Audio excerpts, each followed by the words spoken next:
Welcome to the chapter 256 leaks.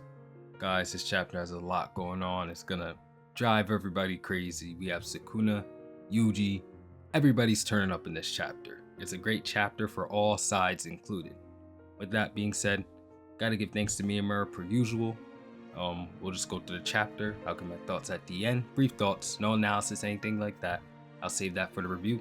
And now, let's get into it. So the chapter begins with a flashback to Gojo just having a little speech about the Black Flash.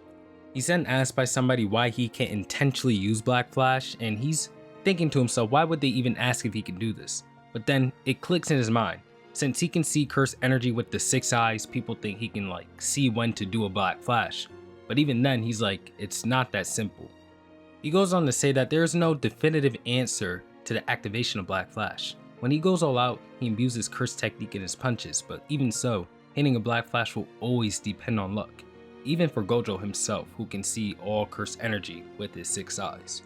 It's so funny because every time people talk about Sukuna using Black Flashes or really anything as plot armor, but the fact that Yuji managed to pull a Black Flash at the perfect time against Mahito, the one thing, if he didn't activate the Black Flash there, he would have died and lost. But that's normal, that's peak fiction. I'm just saying, if you wanted to complain about this series, you should have been complaining over 100 chapters ago. Let's continue. Gojo points out that Nanami has a higher record than him, but it's because Gojo's fights never last as long as Nanami's does, so he doesn't even get that, he doesn't get the same amount of chances to hit Black Flashes that Nanami does. Nanami's fights probably be lasting 30 minutes, Gojo's fights be lasting like 2. So that explains why Nanami had the record. Even though when we see Gojo finally get the chance to cook and go all out, he's dropping Black Flash left and right. And then there is a note saying that Gojo is surpassed by Yuji in Black Flash hits.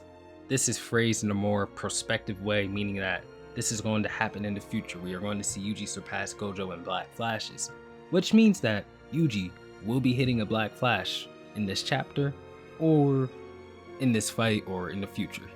Basically, he's gonna set the record. So we cut into this page where Sukuna's starting to just pose and get ready, and we see Yuji, Maki, Choso, and Miguel's faces, and they each have a thought bubble next to their faces around Sukuna.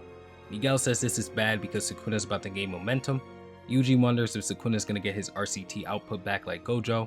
Choso's realizing that Miguel and LaRue are there to help, so they should team up and defeat Sukuna before RCT comes back. And then Maki, Miyamura doesn't go into what Maki thinks, but I just want to, I think it's just funny Choso didn't realize that Miguel and LaRue were there to help. However, we continue. So Yuji tries the good old trapping Sukuna with a railing that he tried to do against him before with Maki, and Sukuna just escapes from it while Choso tries to shoot a supernova, and Sukuna dodges all that, none of it hits him. And Maki then catches up to Sukuna and tries to stab him with her sword, but Sukuna manages to catch and hold on to her sword. Choso notices that Maki's using air as her foothold while fighting, which is insane, but Sukuna just hits his 3rd Black Flash on Maki anyway. He don't care about none of that. He's in the zone, turned up, and happy to see Maki back on the battlefield. He has this huge ass grin on his face as he does it too. So from what I'm seeing, I think Sukuna's output may have been raised from him hitting the Black Flash, like he's getting his normal stats back instead of RCT, which is what I thought was gonna happen. But Maki notices that Sukuna's output is back to normal, it's coming back, and he tries to send another set of slashes, but Choso blocks it with his supernova. Then another set of slashes come towards Choso, but before they even hit him, Choso is speed blitzed by Sukuna, and Sukuna's just standing right behind him. It's then shown that Sukuna uses slashes as a bluff to catch Choso off guard, and while Choso was trying to face the slash, Sukuna just teleported behind him, speed blitzed him, and threw him into a wall nearby, and hit him with his 4th Black Flash of the battle. And what Choso does to survive this is create the armor of blood that he kind of did with Yuji back in Shibuya, and then he uses the blood to coat it around Sukuna's arm that's dug into his stomach, and then Yuji just flies into battle with a punch to Sukuna's face.